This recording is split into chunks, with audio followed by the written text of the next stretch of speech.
Olá, pessoal. Eu sou a Mariana Paulosi, coordenadora da área de Filosofia do Meridiano, juntamente com a professora Aline Dias da Silveira, coordenadora da área de História. Agradeço a Aline e ao Maurício Cócio pela edição deste podcast, à professora Janine Sattler e principalmente aos nossos convidados, Débora Fontinelli e Paulo Vieira, por terem generosamente aceitado participar deste programa. Hoje vamos falar sobre Anaíde Beiriz, sobre uma história de amor, transgressão e dor, acontecimentos que se dão em um Brasil arcaico e retrógrado, capítulo da Revolução de 30, ou melhor, do golpe de 30. Para conversar sobre Anaíde, temos dois convidados especiais, conforme mencionado. Débora Fontinelli, fundadora da empresa SC, Serviços ao Consumidor. Ela é nutricionista, trabalhou para a Nestlé por décadas, mulher maravilhosa. Foi ela quem me falou sobre a Anaíde pela primeira vez. Nosso outro convidado é o Paulo Vieira, dramaturgo e ator, nascido na Paraíba, escreveu uma peça sobre a Anaíde, seu primeiro livro, por sinal, na década de 80. Então, como mencionado, nós vamos conversar, falar sobre uma história de amor, dor e conservadorismo. É uma homenagem a Anaíde Beiriz. Para além de Shakespeare, para além da tragédia grega, ela refere-se a um Brasil arcaico que mostra as suas entranhas, as suas tragédias, e remete também ao nosso anseio de renovação e transformação. Essa história diz respeito a esse Brasil de 1930, tão perto e tão dentro de nós. Então, vamos aos fatos. Nordeste brasileiro, Paraíba. Em 1928, Anaíde Beiriz, professora e poetisa, inicia um relacionamento amoroso com João Dantas, político local ligado ao Partido Republicano Paulista, que fazia oposição ao então governador da Paraíba, João Pessoa. Por uma série de motivos que serão mencionados a seguir, João Pessoa manda que invadam o escritório de João Dantas em busca de armas, que supostamente ele ali teria. O álibi era a guerra de princesa que João Dantas estaria apoiando. Não encontraram as supostas armas, mas, ao violarem o escritório de João Dantas, violaram a sua intimidade. Encontraram escritos políticos de João Dantas e a sua correspondência amorosa com Anaíde, relatada em um tal caderninho vermelho. O dito caderno com teor erótico, ele é exposto em uma delegacia à leitura de quem quisesse. Os escritos políticos de João Dantas são publicados no jornal local A União. Resumindo, João Dantas decide vingar-se de João Pessoa e o assassina em Pernambuco, na confeitaria Glória, dando-lhe tiros a queima-roupa. É preso. Anaíde, nesse ínterim, sai fugida de João Pessoa. Encontra João Dantas na prisão por 2 vezes. Após um tempo, João Dantas é encontrado morto na prisão. Anaíde, alguns dias depois, toma veneno, morre aos 25 anos, é enterrada como indigente. Bom, apresentei para vocês essa sinopse e eu peço agora para a Débora e para o Paulo se vocês poderiam fazer comentários sobre o cenário da época, a Revolução de 30, sobre esse pano de fundo, que vocês acham relevante para a gente ir conversando sobre a Anaíde. Bom, antes de tudo, obrigado, Mariana, pelo convite. Obrigado, Débora, por batermos um papo aqui, que a gente já conversou tantas vezes sobre isso, mas vamos então ao assunto. Veja, o cenário era de absoluto conflito social e político. Um conflito que vinha sendo criado no Brasil desde o começo dos anos 20, com as primeiras revoltas tenentistas de 22, de 24, enfim, e do qual João Pessoa já fazia parte, porque João Pessoa era juiz da corte, se eu não me engano, militar. E nessa condição, ele julgou e prendeu alguns dos tenentes que participaram das revoltas de 22 e 24, entre eles Juarez Távora, que é preso e foge depois do presídio. E em 1930, no auge do conflito que vai resultar no que a história chama de revolução, mas eu prefiro colocar as coisas no seu devido lugar, no golpe de Estado, né, de 1930, Juarez Távora está na Paraíba, homiciado na Paraíba. Ele que havia sido preso e condenado por João Pessoa, é, teve um encontro secreto com João Pessoa, já então governador do estado, que naquela época chamava-se de presidente do estado, e no momento do encontro de Juarez Távora,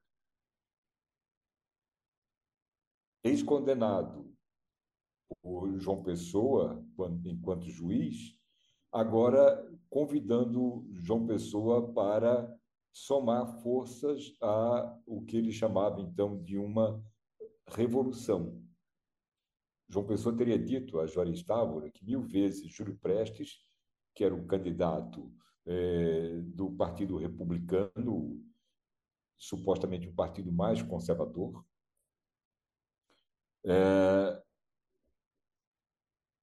1000 vezes Júlio Prestes a uma revolução.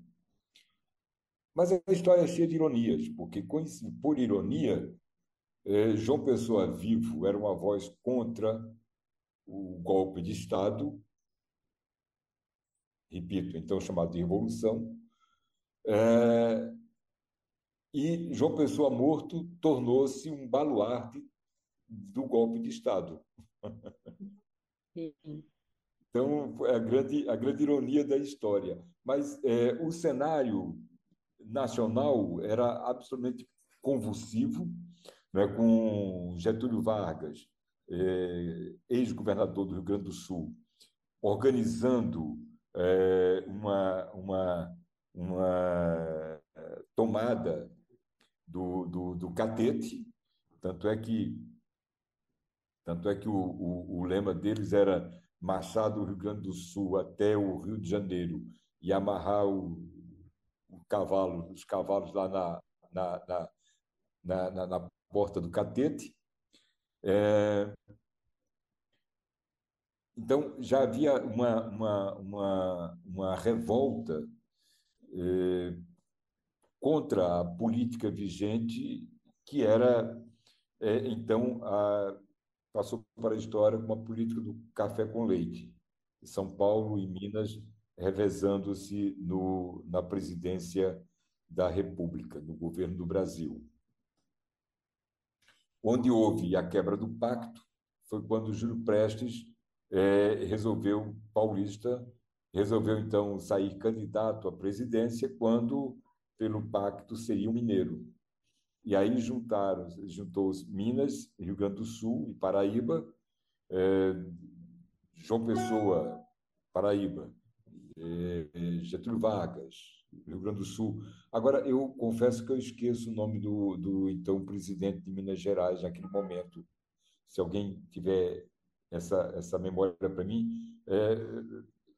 E a importância de Minas nisso tudo foi, de certa maneira, dar um suporte para uma guerra interna que estava acontecendo na Paraíba. O cenário nacional era esse. Isso, Paulo, por favor, eu vou te interromper. Se você poderia explicar um pouquinho, três pontos, a Guerra de Princesa, e se você poderia falar um pouquinho do perfil do João Dantas, né, que foi um protagonista, né, dessa história. Ele era um advogado, um jornalista, a posição política dele, a ligação dele com o latifúndio e a posição do João Pessoa. Sim, ok. Então, começar por João Pessoa, porque é dele que parte todo o conflito interno na Paraíba. João Pessoa foi indicado à presidência do Estado pelo tio Epitácio Pessoa, que havia sido presidente da República e que tinha uma forte liderança política no estado da Paraíba. Então, ele retira o sobrinho, que estava lá no tribunal no Rio de Janeiro, e o manda para a Paraíba para ser governador. João Pessoa assumiu a presidência do Estado, a governadoria do Estado, trazendo ideias muito arrojadas para o governo da Paraíba. Entre elas, ele organizaria a infraestrutura econômica do Estado. Como faria isto? A Paraíba é um estado bastante pobre em relação ao estado de Pernambuco, que está ali ao lado, somos fronteira, e todo o comércio da Paraíba acontecia via Pernambuco. Então, por exemplo, a Paraíba não tinha porto. Epitácio Pessoa, quando presidente da República, mandou rios de dinheiro para a construção de um porto na Paraíba. Então, esse lance do porto é extremamente importante para marcar o início do conflito interno. Então, Epitácio foi presidente da República entre 1916, 1920, por aí assim. Essas datas não são muito precisas, tá, gente? Eu só tentando situar no tempo. E, nesse meio tempo, então, ele mandou muito dinheiro para a construção de um porto na Paraíba, justamente para criar a infraestrutura de comércio na Paraíba, que dependia inteiramente do Porto do Recife. Ah, sim. Muito bem, esse porto não foi construído, porque havia um lugar ideal para a construção desse porto, e nem era tão ideal, porque ainda hoje é um problema isso. O porto existe em Cabedelo, mas seria Cabedelo o lugar de construção do porto. Ao invés disso, ele foi construído junto à cidade da Paraíba, como chamava João Pessoa naquele momento. Né? O nome João Pessoa veio depois do golpe de 30, em homenagem ao João Pessoa, governador. Mas então a cidade chamava Paraíba. E veja, João Pessoa é uma cidade litorânea, mas que não nasceu no litoral, ele nasceu no interior, nasceu junto ao Rio Paraíba, à margem do Rio Paraíba, a uma distância de 10 quilômetros do litoral. Então, e o Rio Paraíba, o rio que banha a capital, ele não tem um calado muito profundo. Então, não é um lugar muito ideal para construir um porto, até porque as águas do rio são submetidas à maré. A distância entre a Paraíba, capital, e o delta do rio Paraíba, em Cabedelo, é cerca de 20 quilômetros. Então, quando a maré enche, a maré faz o rio subir até a capital. Talvez um pouquinho mais, mas enfim. Mas quando a maré baixa, o rio baixa também. Então ele fica submetido a esse regime de maré e não é um rio de grande profundidade. Enfim, o lugar não era ideal para a construção do porto. O porto não foi construído, mas diz José Joffre, num livro que ele escreveu chamado Porto Político, que, embora o porto não tenha sido criado, ele foi a origem de grandes fortunas na Paraíba. Enfim, o dinheiro desapareceu, foi roubado e grandes fortunas foram criadas, segundo o José Joffre. Maurício está dizendo que Benedito Valadares, era o governador da época. Então, João Pessoa chegou, então, já com o compromisso de construir o porto. Ok. E para desenvolver a infraestrutura, não era só construir o porto, era também taxar imposto para toda mercadoria que entrasse na Paraíba via Pernambuco. Aí começaram os problemas. Aí começaram os problemas. Por quê? Um dos grandes chefes políticos da Paraíba era o coronel Zé Pereira, que era o apoio maior que João Pessoa, que Epitácio Pessoa tinha na Paraíba. Era correligionário de primeira hora de Epitácio Pessoa. E o coronel Zé Pereira mantinha um comércio intenso com Pernambuco. Princesa, deixa eu situar vocês. Princesa é uma cidadezinha que fica no extremo oeste da Paraíba, já no Alto Sertão, sertão profundo, limite com Pernambuco e com o Ceará. Já no finalzinho da Paraíba, a distância hoje, com rodovias, é de 8 horas de viagem para chegar à Princesa, para vocês terem noção da distância. Aquela época que não havia rodovia, era um dia inteiro de viagem ou dois, dependendo do transporte que se usasse. Pois muito bem, Zé Pereira não gostou nem um pouco dessa história, mas isso foi o começo do conflito. Porque João Pessoa assumiu a Paraíba em 1928, o governo da Paraíba em 1928.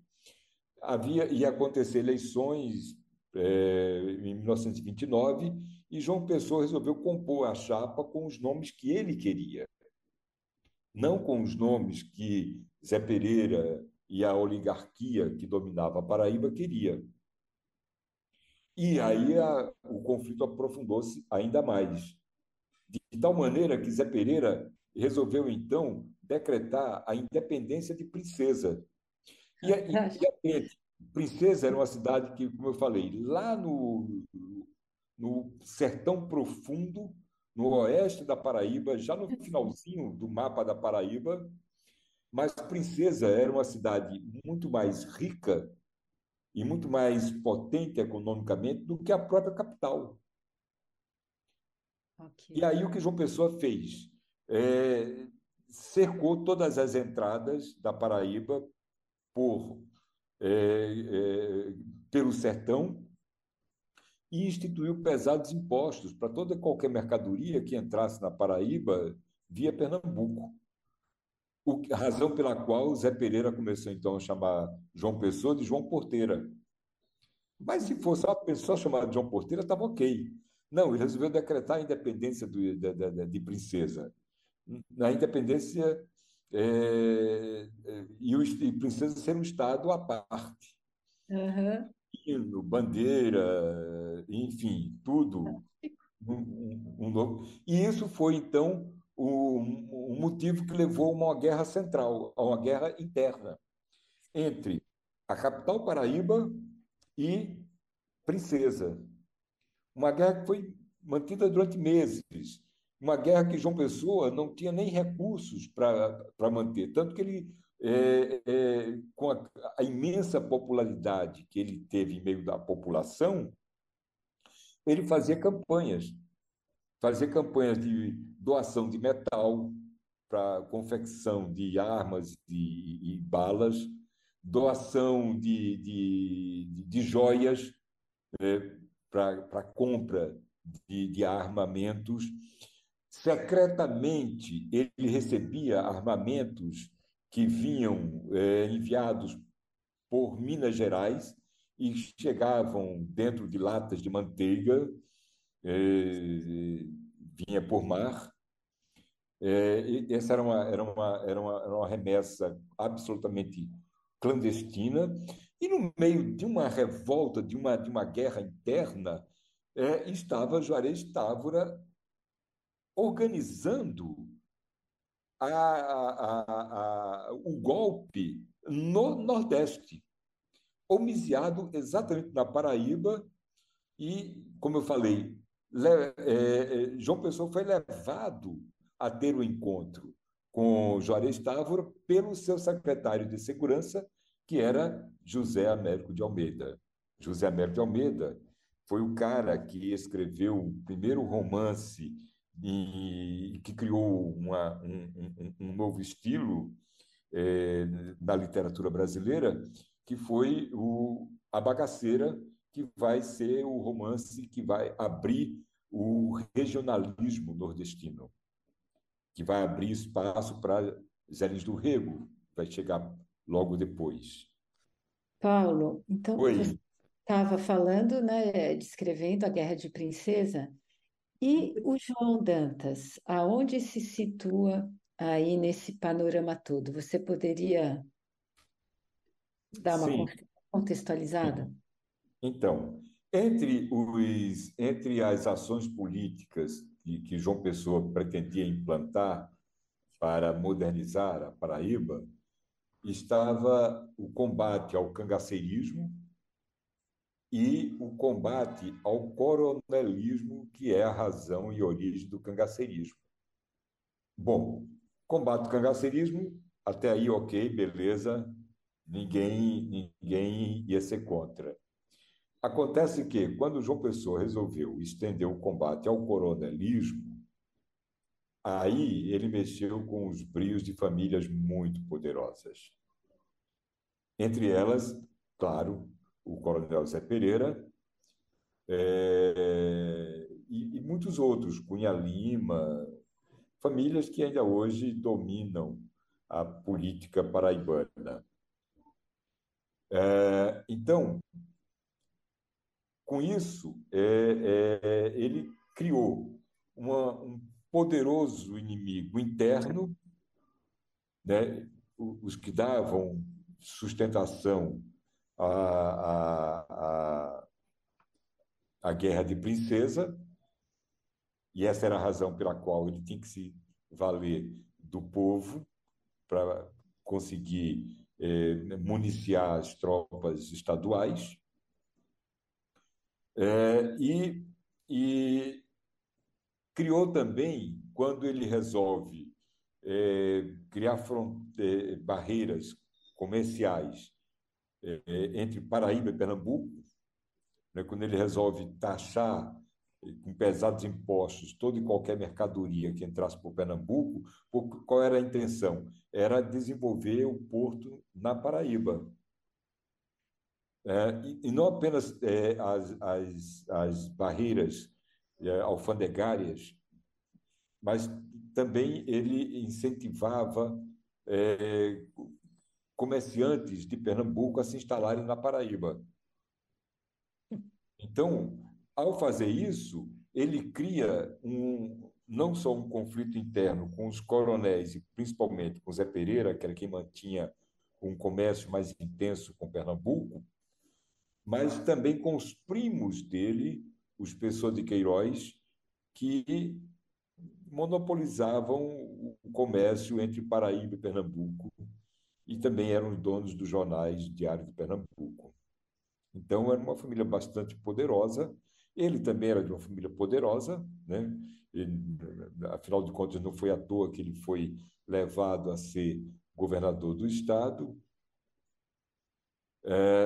Só que, quando ele mexe, e as intenções dele eram boas, ele acaba confrontando uma elite que, evidentemente, não queria, como nunca quis, ainda hoje, abrir mão de privilégios, por mínimos que fossem.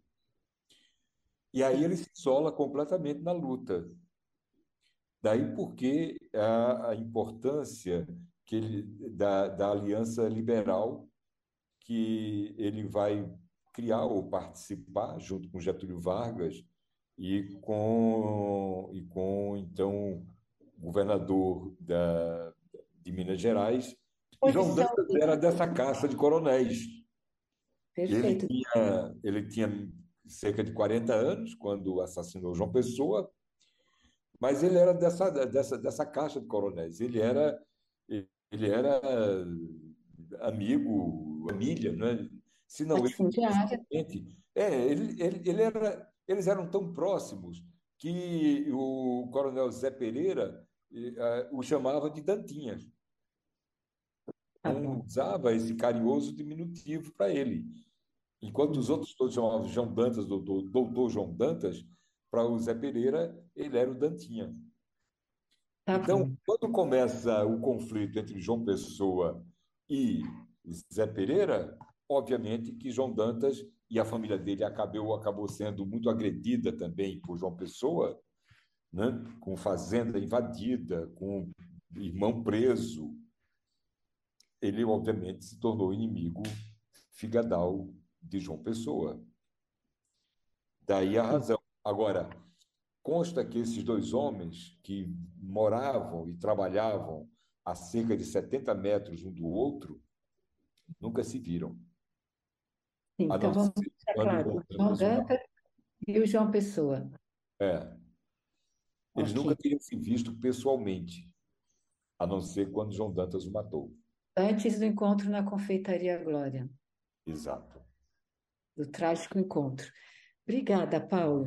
Folhas secas na calçada pra pisar. Já não sentem nossos pés há tempos, quero achar. E eu queria passar a palavra agora para a Débora, pensando nessa questão, né, da visão da mulher, o papel da mulher, né, no Brasil, século XX, papel na sociedade, na família, e a mulher paraibana, antes da gente chegar na Anaíde. Então, o que nessa história, para mim, é assim, alguma coisa de muito incrível, é a figura de Anaíde, é a figura da mulher. O que que era a mulher nessa história toda? Há certas coisas assim que a gente. Eu vivi um pouco essa história, porque, antes de tudo, Paulo, eu não, você não me apresentou, mas a minha primeira coisa é que eu sou paraibana, apesar de ter nascido em Santos. Mas a minha família inteirinha é paraibana, a minha alma é paraibana também. E essa história, eu era muito pequenininha ainda, né? Porque eu nasci em 37, mas eu me lembro dos diálogos e me intrigava muito, porque me lembro de meu pai dizer para minha mãe assim: cuidado com essas meninas, com as filhas mulheres. Olha a Naide, olha a Naide. Porque a Naide era sinônimo de prostituta. E prostituta, para a mulher dessa época, era alguma coisa realmente séria, né? Quer dizer, ela não tinha chance de nada. Então, as consequências de tudo isso, do ponto de vista da mulher, elas são incríveis. E eu fico muito espantada, porque eu me lembro bem assim das conversas entre meus pais, meu pai, as piadinhas entre um e outro, não só com relação a João Pessoa e tudo que tinha acontecido, mas sobre o que constou dessa história toda foi o que ficou de Anaíde. Uma prostituta, uma mulher cujo nome virou. Eu me lembro que meu pai contou uma história de que muitas mulheres, na ocasião, na Paraíba, se chamavam Anaíde e tiveram o direito a trocar de nome, porque não queriam se chamar prostitutas, entende? Então, isso é uma coisa assim, espantosa. Como a crucificação de Anaíde e os valores que estavam naquela época e que ainda perduraram por algum tempo e que ainda perduram de alguma forma. Porque se você pensar que foi em 1970, quando a mulher resolveu ir para a faculdade, para as faculdades, e quando a mulher foi estudar direito, foi nos anos 70 que alguma coisa mudou com relação à mulher, né? Quer dizer, ao trabalho da mulher. Eu ainda vivi isso, né? Em 70 eu já trabalhava, mas o direito ao trabalho e os postos que a mulher podia ocupar e o que era a figura da mulher nesse negócio todo. A Naide é, assim, o símbolo para mim do que era o Brasil, do que é ainda em alguns aspectos, né? Então, para mim, nessa história toda, o que vale a pena é trazer isso de volta, trazer isso à tona, fazer com que se sinta, né, um nome proibido, né? E como isso, como ela não teve, quando a gente lê, ela não teve outra saída. A única coisa que ela podia fazer era se matar, ela não tinha sobrevida. Paulo que entende do assunto, mas ela não tinha espaço. Depois da morte de João Dantas e depois da devastação que teve entre as cartas, entre os escritos, era uma mulher que gostava de escrever, o que também é outro pecado, era outro pecado na época, e de escrever, e do amor que ela tinha, enfim, dos sentimentos dela. A busca dessa mulher, ela foi, por exemplo, no início, ela foi ser professora em Cabedelo. Ela dava aula em Cabedelo. Ela já buscava um certo espaço diferente. Já aceitar, uma mulher aceitar o casamento que não seja dentro das condições e das regras que eram na época, já era uma ousadia muito grande, né? Então, a figura dela, eu acho que o que eu acho que é interessante é fazer isso tudo vir um pouco mais à tona. O cenário onde essa mulher se desenvolvia, o que significava o fato dela, da escolha dela por uma outra vida que não aquela vida do casamento virgem, antes de tudo, com provas de virgindade, com todas essas coisas, e, o que podia ser feito, né? Assim, o que ela queria fazer. Claro que ela não teve espaço para fazer mais nada, e as últimas. Ela não teve. A Naide não se suicidou porque queria se suicidar. Ela não teve escolha de vida. E isso eu acho que é uma coisa muito séria, que é um negócio que vale a pena.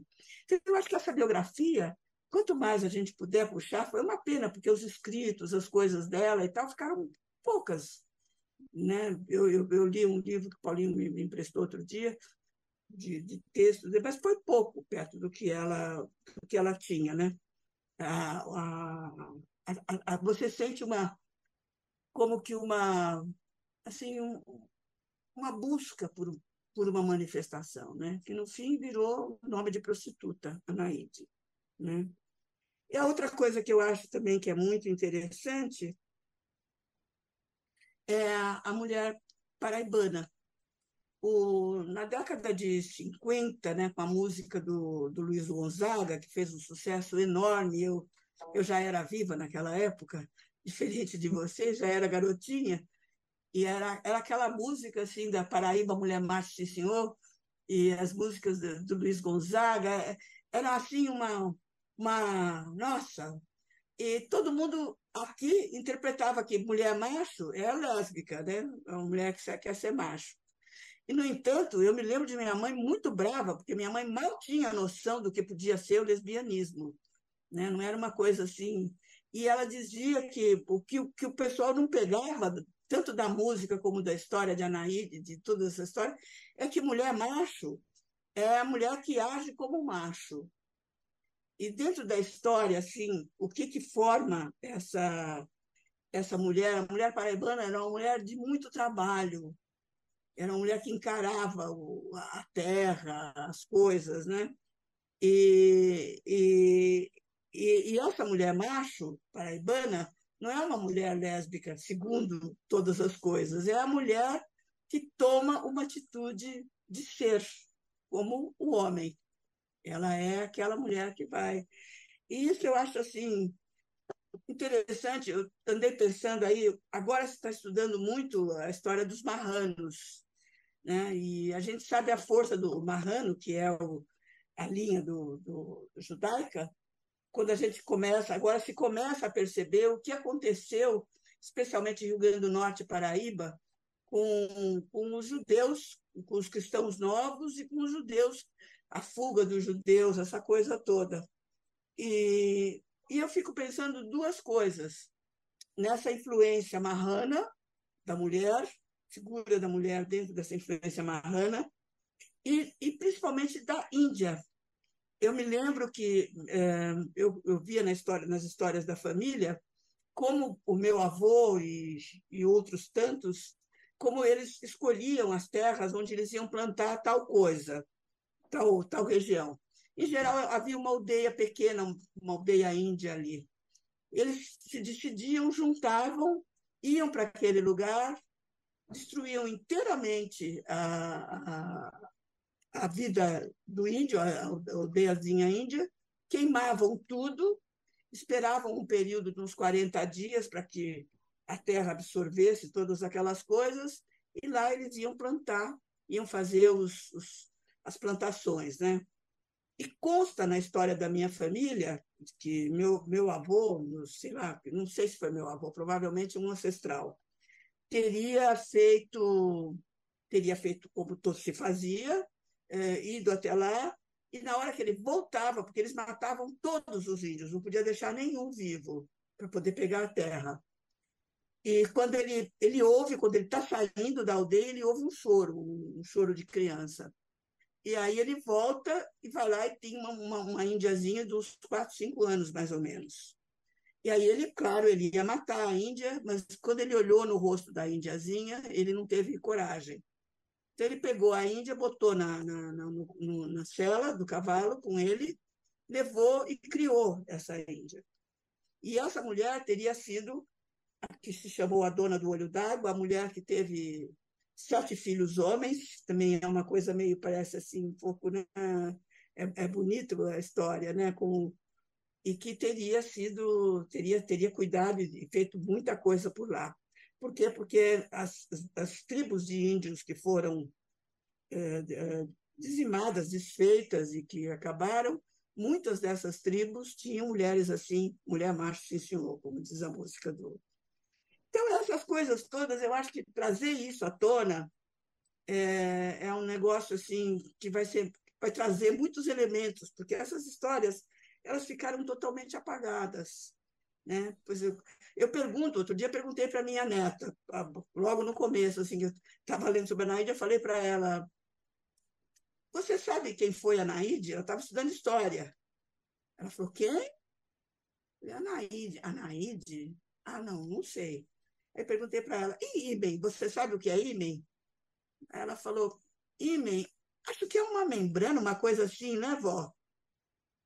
E eu fiquei, assim, espantadíssima, porque o ímen era a tortura das mulheres, né? É um negócio assim, era aquela coisa do valor. A mulher que não tinha ímen, por lei, o homem poderia não anular o casamento.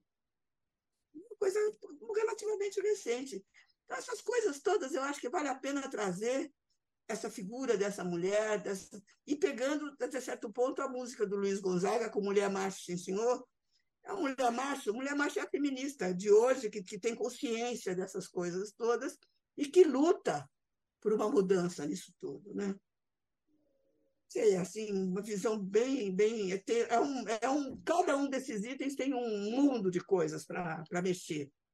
E, e eu que estou velhinha, eu acho ótimo que vocês estejam mexendo antes de eu ir embora, porque eu acho que é a hora, precisa. Obrigada, Débora.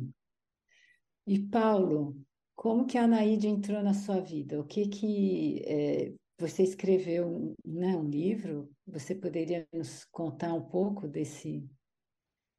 dessa trajetória e da tua pesquisa, desse encontro? Sim. Primeiramente, eu sou paraibano, nascido e criado na Paraíba. E nessa situação, eu já tinha muito ouvido falar de que, no caso da morte de João Pessoa havia uma mulher. Só que não sabia quem era essa mulher, não se falava esse nome. Até quando, em 1980, eu estava em São Paulo e eu gostava muito de ler o Jornal da Tarde, porque tinha sempre um caderno de cultura muito substancioso. Quando é uma bela tarde que eu pego o jornal, eu leio uma matéria de página inteira sobre o lançamento de um livro chamado Revolta e Revolução, 30 anos depois, do Zé Joffre, que eu não conhecia. Mas o Joffre, também paraibano, contemporâneo de Anaíde, testemunho ocular da história, e havia sido deputado federal, e naquele momento ele era um industrial trabalhando com com a sua empresa no Paraná. Pois muito bem, Joffre então escreveu sobre a tal Revolução de 1930, e ele tem uma ótica absolutamente diferente de tudo, de todos os que já escreveram até onde eu li, ou até quando eu li, sobre os fatos de 1930. No Jornal da Tarde, tratava do lançamento do livro Revolta e Revolução, 30 anos depois. No meio do jornal tinha um box dedicado a Anaíde Beriz, que no livro de Joffre é um capítulo do livro, que depois ele vai transformar num livro específico que é a biografia de Anaíde Beriz. Pois muito bem. Lendo, então, a história no box, foi que então soube quem era a mulher, Anaíde Beriz, o nome dela. E mais do que isso, o papel dela entre dois homens poderosíssimos, João Dantas, de quem ela era namorada, ou para usar a expressão da época, era amante, e João Pessoa. Ela, Anaíde Beriz, não vinha de nenhuma família poderosa, ao contrário de João Dantas e ao contrário de João Pessoa.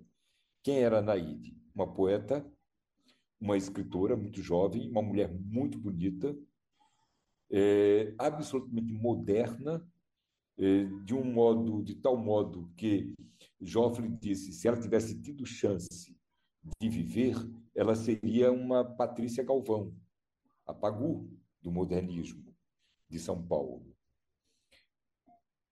Por quê? Era uma mulher que comungava de ideias muito liberais e muito modernas sobre sociedade e sobre o papel da mulher mesmo.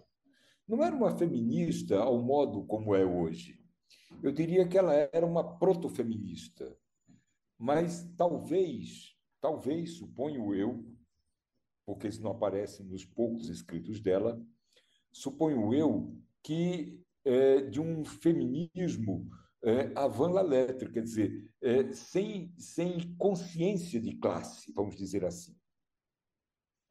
Um feminismo de impulso pessoal e, eu diria que até mais, não apenas impulso pessoal, mas alguém que refletia um espírito do tempo.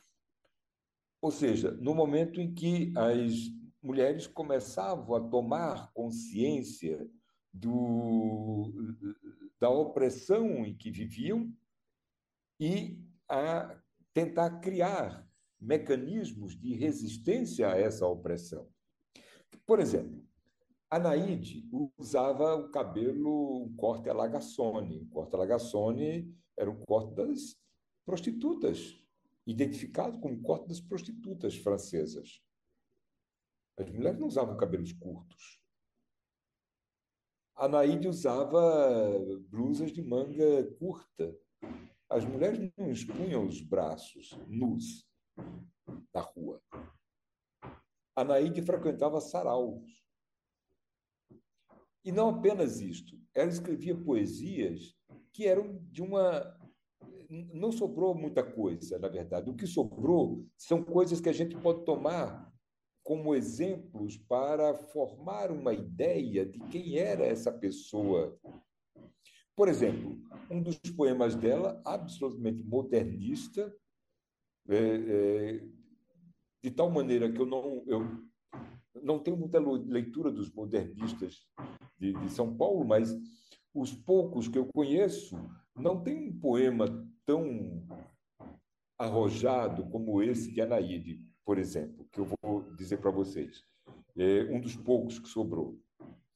E eis o poema. Nasceu, cresceu, casou. Noite de núpcias. As telhas viram tudo. Se as mulheres fossem telhas, não se casariam. Pronto, esse é o poema. Veja, com uma coisa telegráfica, de frases curtas, que rompe completamente toda e qualquer estrutura clássica ou parnasiana, que era o que estava em voga no momento, né? E o que o modernismo e o regionalismo depois iriam aprofundar para romper com essa linguagem. E Anaíde fazia isto, participava desses saraus. Os saraus que, em sua maioria, homens. Ela era a única mulher do pedaço. E, diga-se, respeitada pelos homens que frequentavam os saraus. Né? Então, além do mais, ela escrevia, ela tem alguns contos, não muitos, porque ela morreu muito cedo, mas ela tem contos escritos e publicados nos jornais. Foram os poucos que sobraram, e dos jornais que foram encontrados, para resgatar essa obra minúscula. Nos contos, ela não tem o arrojamento que aparenta no poema, ou na poesia, ou nessa poesia em particular. A gente não conhece a produção poética dela, porque nada ficou praticamente. Depois que essa história veio à tona, muitos anos depois que essa história veio à tona, aí a família liberou um conjunto de cartas que ela trocou com um namorado anterior ao João Dantas, o Heriberto Paiva, que, quando a família soube do envolvimento do Heriberto com a Anaíde, tratou de pegar o garoto, mandou para o Rio de Janeiro, vai estudar medicina lá, para afastar ele de Anaíde. E, a partir daí, eles começaram a manter uma correspondência que começa como uma correspondência de dois namorados muito tímidos, e daqui a pouco ela vai ganhando um tom erótico provocado por Anaíde, não por Heriberto. E é linda, as cartas são lindas, as cartas de Anaíde e Heriberto. Foi publicado há cerca de 20 anos atrás, num livro chamado A Pantera dos Olhos Dormentes, que era como os poetas amigos de Anaíde, nesses saraus que ela frequentava, a chamavam a Pantera de Olhos Dormentes. Uma mulher lindíssima, tinha sido Miss Paraíba em 1924. Então, essa mulher morreu com 24, 25 anos, por aí. Foi quando ela se matou. Então, ela não teve tempo de construir uma obra, mas, ao mesmo tempo, ela não tinha influência nenhuma, direta, pelo menos, nos fatos de 1930 na Paraíba. Ela era apenas a namorada de João Dantas. E Joffre diz que ela, quando passava pelo Ponto Sem Réis, com a praça central, lá em João Pessoa, quando ela passava pelo Ponto Sem Réis, que ia para o escritório, que era a casa de João Dantas também, um apartamento, Joffre diz que as pessoas diziam, e ele foi testemunho ocular dessa história, quando ela passava, a puta de João Dantas. Era assim como ela era tratada.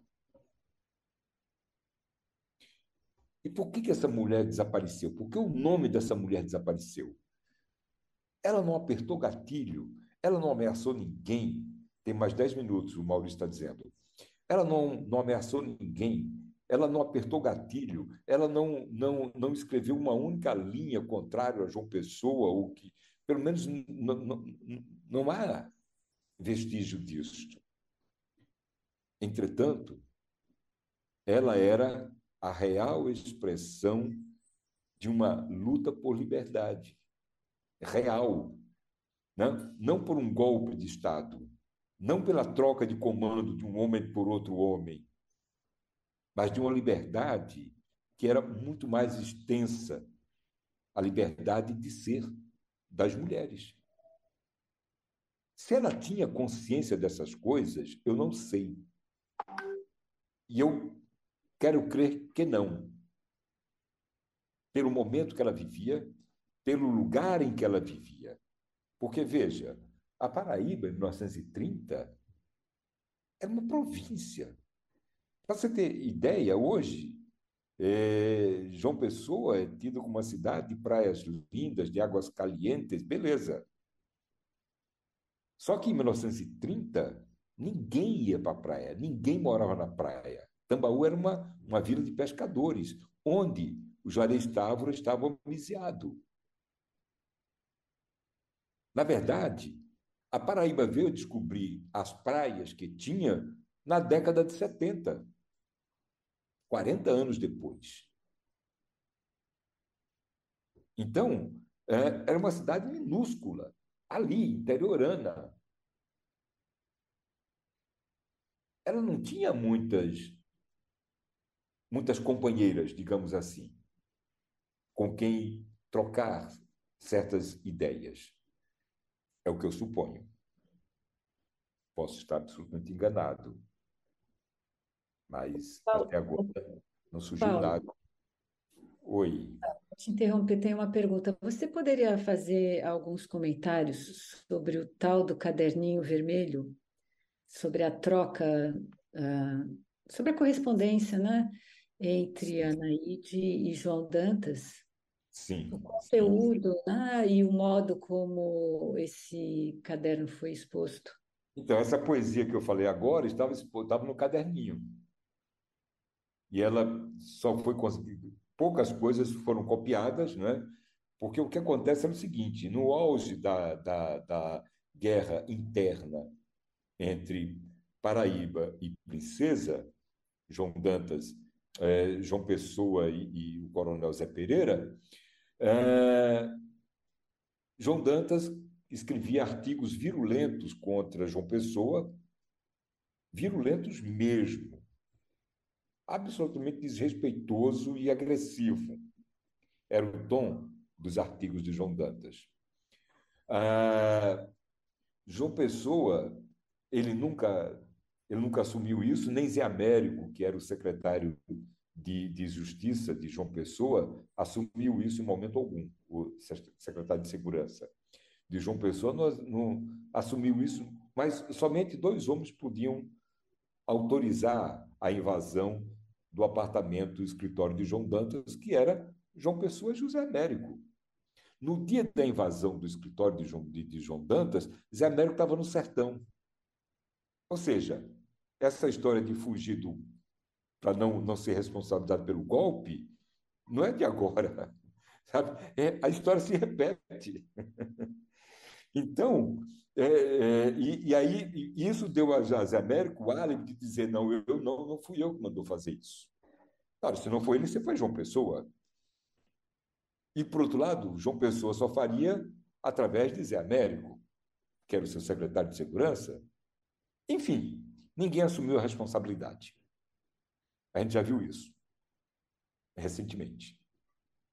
O que acontece é que quando eles invadiram o escritório de João Dantas, com a desculpa de que lá haveria armas que estavam sendo enviadas para Princesa, e olha, 70 metros entre o escritório, casa de João Dantas, e o palácio do governo onde morava e trabalhava João Pessoa.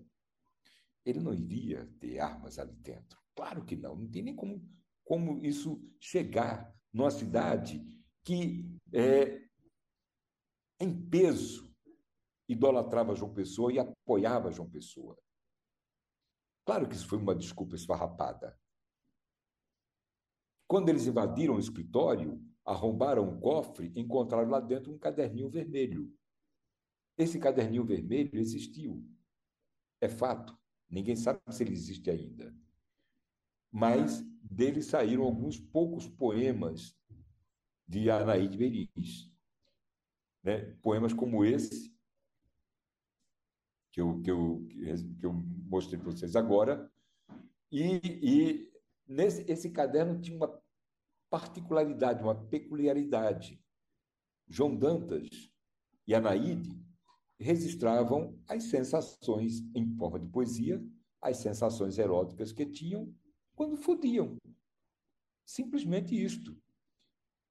O que eles encontraram que não podia ser, que não feria a moral pública, eles publicaram no jornal, né, para mostrar que era um degenerado. João Dantas era um degenerado. E o caderninho vermelho ficou exposto na delegacia. Joffre me disse que ele, Joffre, entrou numa fila, ele tinha cerca de 15 anos nesse momento, ele entrou numa fila na delegacia, ele leu o caderninho, ele viu o caderninho. E esse caderninho foi, ou a invasão, mas principalmente o caderninho, né, em que a intimidade de João Dantas e Anaíde foi exposta ao público, foi a causa que fez com que João Dantas matasse João Pessoa. Foi um crime passional, portanto. A história oficial, que como toda história oficial é sempre mentirosa, quer que a morte seja um fato político. Não, ela foi passional. Ela teve uma consequência política diferente. A razão de toda a inimizade foi política. O crime foi passional. E o resultado do crime foi político. O amor sabe ser cruel, talvez por isso que seja tão bom,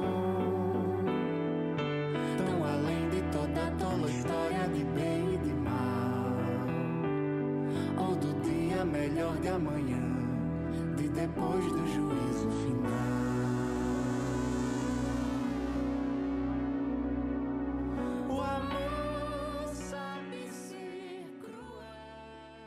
Então, para encerrarmos, eu gostaria de passar a palavra para a Débora novamente, em seguida para o Paulo. E, Débora, o que te toca profundamente nessa história? É o aspecto mulher, é a luta, é você perceber que numa época que. Eu não estou falando da Idade Média, eu não estou contando uma história de fantasma, eu estou contando uma história que eu vivi, que eu ouvia minha mãe e meu pai falarem, que uma coisa dessas possa ter acontecido. E a outra coisa foi tomar consciência, que eu só fui tomar como mulher essa consciência muitos anos depois, né? Porque eu também não me detinha, do que é, quer dizer, entender que essa realidade de Anaíde é uma realidade que ainda está aqui, de alguma forma. Então, esse é o lado assim, mais forte, quer dizer, como ela foi tratada, o fato de ter sido uma força, porque ela era uma força, e sem chance de expressão nenhuma, né? Sem como ela foi absolutamente esquecida, podada que a geração de hoje, quando a gente fala em Anaíde, as pessoas não sabem quem era, nem o que era, nem nada. Então, esse é o lado, tomar consciência disso tudo. Eu pergunto muito para jovens, por exemplo, não só para as minhas netas, mas para amigas, você sabe quem foi a Anaíde? Não, você sabe da Revolução? É assim, a Revolução eu sei. 30, é assim. São pessoas, sei. Ah, eu sei como é, eu sei. Contudo, total apagado, um sacrifício que foi, nessa mulher, na verdade, foi um sacrifício de vida. Você sente, pelos textos poucos que eu li, você sente uma força e um sentimento forte, uma realidade. Você sente que ela queria viver. E nós não deixamos ela viver, né? O Brasil não deixou ela viver. Então, eu acho que o que eu gostei na iniciativa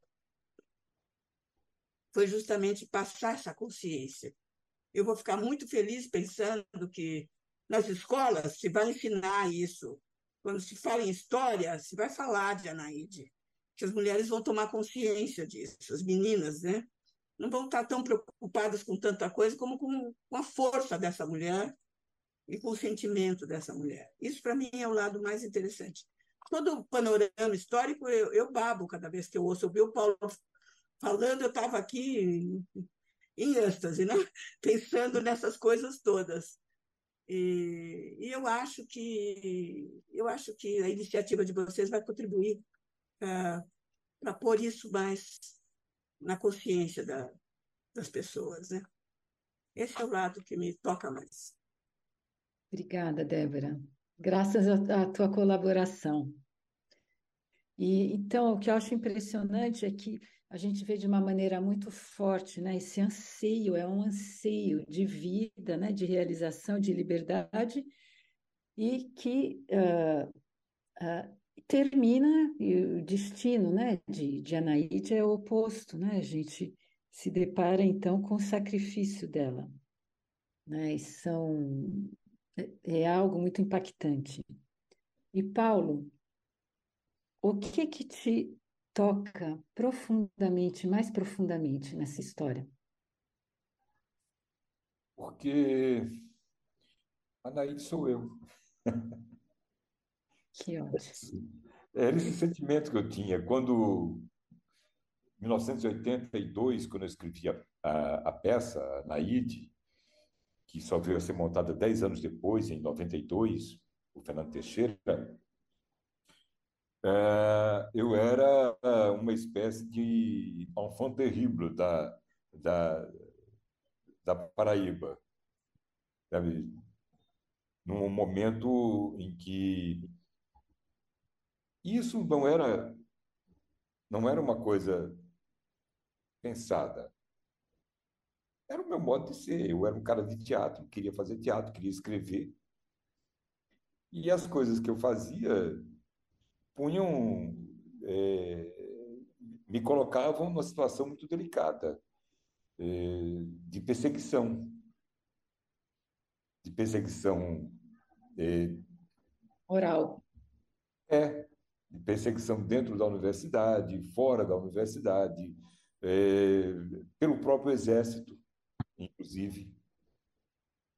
Então, de certa maneira, eu me identificava com ela, me identifiquei com ela de imediato, pelo fato de eu sofrer restrições.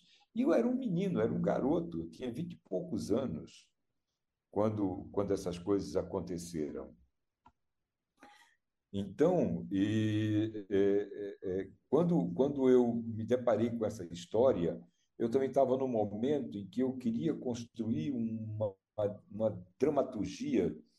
Eu já tinha escrito um primeiro texto que me tocava muito, um texto em que falava da minha geração vivendo a repressão política dos anos 70. E, na esteira disto, eu descubro Anaíde. E Anaíde, quando eu vejo a coisa, eu escrevi uma carta para o Joffre, que, infelizmente, eu acabei perdendo essa carta, mas era talvez a carta mais importante que eu tinha mandado para ele, que eu e o Joffre ficamos muito amigos, apesar da a enorme distância de idade que havia entre eu e ele. Né? Mas quando ele ia à Paraíba, ele sempre ia, ao menos 2 vezes por ano ele ia à Paraíba, ele sempre me convidava para encontrá-lo no hotel em que ele ficava hospedado, no centro da cidade. Ficamos muito amigos, a Anaíde nos uniu profundamente. Mas, quando, eu encontro a verdade sobre a Anaíde, na minha cabeça vem um drama de dimensões shakespearianas. Para além de Shakespeare, para mim é para além de Shakespeare. Gente, pelo amor de Deus, isso na Inglaterra daria teatro para ser estudado no mundo todo.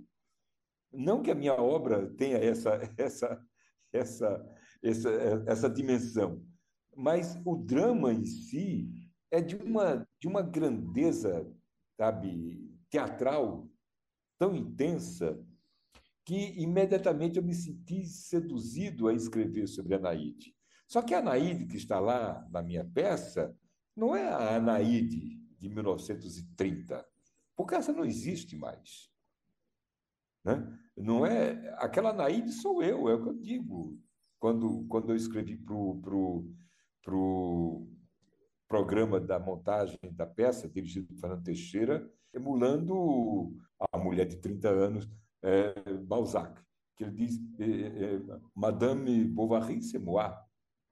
Eu digo a mesma coisa, Anaíde sou eu. E Flaubert, Débora, desculpe, Flaubert, Débora, aí você corrigi, vai ver, não é Débora. Balzac, é Flaubert. Chegou o nome agora. Hã? Balzac escreveu Mulher de 30 anos, mas Madame Bovary foi Flaubert. E ele diz, Madame Bovary sou eu, Anaíde sou eu, a personagem que está lá sou eu, vivendo com os meus dramas de 1982, numa cidade pequena, provinciana, extremamente conservadora, e que entrava em choque com aquele garoto que eu era, ou eu que entrava em choque com ela. Na verdade, eu que era o patinho feio, né? Eu, eu que não conseguia absorver aqueles valores patriarcais. E como escritor, um jovem escritor, isso aparecia muito claramente na minha escrita. Eu me colocava nela. Então, a Anaíde acabou sendo essa inspiração para mim. E, veja, hoje, a Anaíde já não é uma figura tão desconhecida, muito pelo contrário, muito pelo contrário. Na Paraíba, a Anaíde hoje dá nome à praça, a escolas públicas, a grupos feministas. A casa em que ela morou foi tombada pelo patrimônio histórico, e, obviamente, nós estamos no Brasil, e essa casa acabou virando uma lanchonete no centro da cidade. Tá lá a placa. Hoje nem sei mais o que é, se ainda existe essa lanchonete. Mas, enfim, houve uma busca, uma perseguição aos passos de Anaíde. O que ela escreveu? Onde ela escreveu? Recentemente, uma amiga minha, Valesca Asfora, publicou um livro em que ela reuniu a obra conhecida de Anaíde Beriz, inclusive as cartas que ela trocou com Heriberto. Só que no caso da obra da Valesca, ela retira as cartas de Heriberto, deixa só a escrita de Anaíde, isola isso para que tenha noção. Mas nesse caso em particular eu acho bobagem, porque as cartas geram o diálogo, né? Mas, enfim, independente disso, tem o mérito de juntar toda a obra escrita conhecida de Anaíde. Se existe mais, além do que Valesca Asfora publicou, e deve existir, a gente não sabe, porque ela publicava nos jornais em Pernambuco, em Belo Horizonte, em Belém do Pará, sempre em jornais nos quais ela escrevia contos. Então, encontrar esse material é uma pesquisa que necessita de um aporte muito maior do que Valesca podia fazer com as suas próprias forças. Então, É muito isso. obrigada. Muito obrigada. Débora, Anaíde, é você, Débora? Eu acho que a Anaíde, todas nós, toda mulher tem um momento de Anaíde, tem um lado de Anaíde, tem algum toque de Anaíde. E essa consciência, o Paulo diz que na Paraíba começa mas eu tenho a impressão que isso é uma coisa da Paraíba, porque o que eu vejo aqui, se você pergunta para estudante de história, pergunta para feminista brava, eu não tem sido ultimamente uma questão que eu levanto sempre. Você conhece a Naide? A maioria não. Eu acho que a gente começa, e talvez comece alguma coisa como tinha que ser aí na Paraíba mesmo, né, Paulo? Mas Sim. eu acho que ainda tem muito chão, a gente está os primeiros toques, né? Mas uma figura como ela, uma história como essa, ela, ela merece muito mais, entende? Ela tem que crescer e as pessoas têm que tomar consciência disso, as mulheres principalmente, têm que tomar consciência e olhar, por exemplo, a legislação, o que foi a evolução da legislação.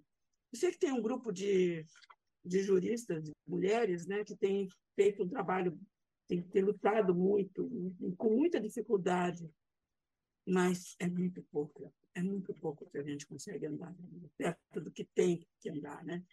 Mas eu acho que a Naide é nós, todos nós um pouquinho temos um toque de Anaíde, isso sem dúvida. E o Paulo, a sensibilidade dele, que acordou antes, sensibilidade paraibana, é isso. E tem uma coisa que eu acho que é interessante, que eu acho que pode situar a Anaíde dentro de um contexto histórico de conquistas femininas, que quer ela tenha tido, em algum momento, essa consciência de feminismo como é hoje, né? Eu realmente quero crer que não, porque nos escritos dela essas coisas não aparecem, ou talvez porque ela não tivesse tido tempo de elaborar, também é provável isso, mas, de todo modo, para mim, eu acho que a Anaíde representa para as lutas feministas um proto-feminismo, um germe do feminismo É contemporâneo. feminino, né? Dessa coisa da mulher, de mulher e homem serem um, né?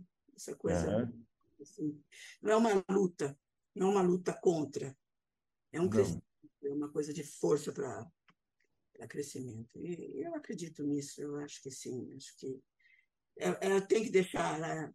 Foi linda, é muito linda, porque quando você lê histórias de feministas, tudo bem, há uma luta. No caso de Anaíde, não há uma luta. Há uma vida. Por isso que Semoá, Setuá, ser todos nós aqui. Né? Um homem, uma mulher, um jovem, um velho, tem um pouco de Anaíde. Tem que ter. Tem que acreditar nesse país, não? Pois é. Muito obrigada. Então, agradeço muitíssimo a participação da Débora, muitíssimo a participação do Paulo, e obrigada, Maurício.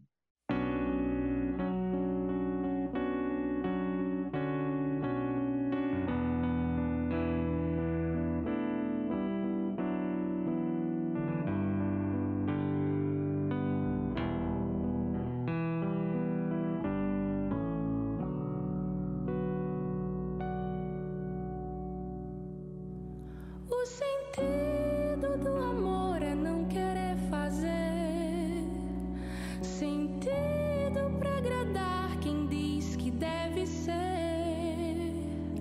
Nada no mundo mudou, basta um instante pra ver.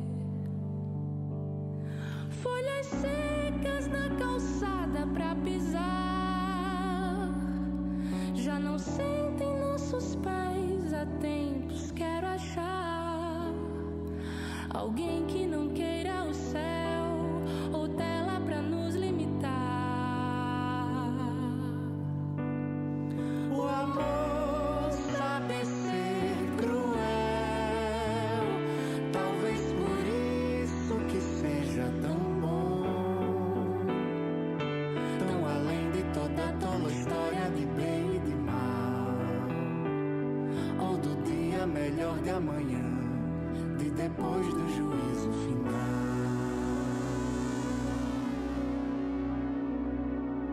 O amor sabe ser cruel,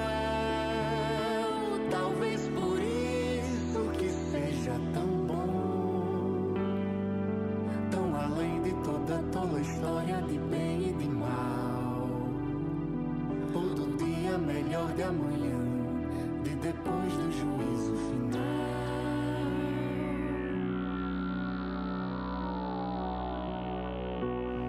O amor não é para os fortes, é para os sem sorte, pois aprendem no tato da vida a subverter todo ato da ordem covarde da sociedade que só ama a morte. Um amor desses pra viver certamente me faria mais feliz. Um amor com vontade de amar, um amor Naide Beiris.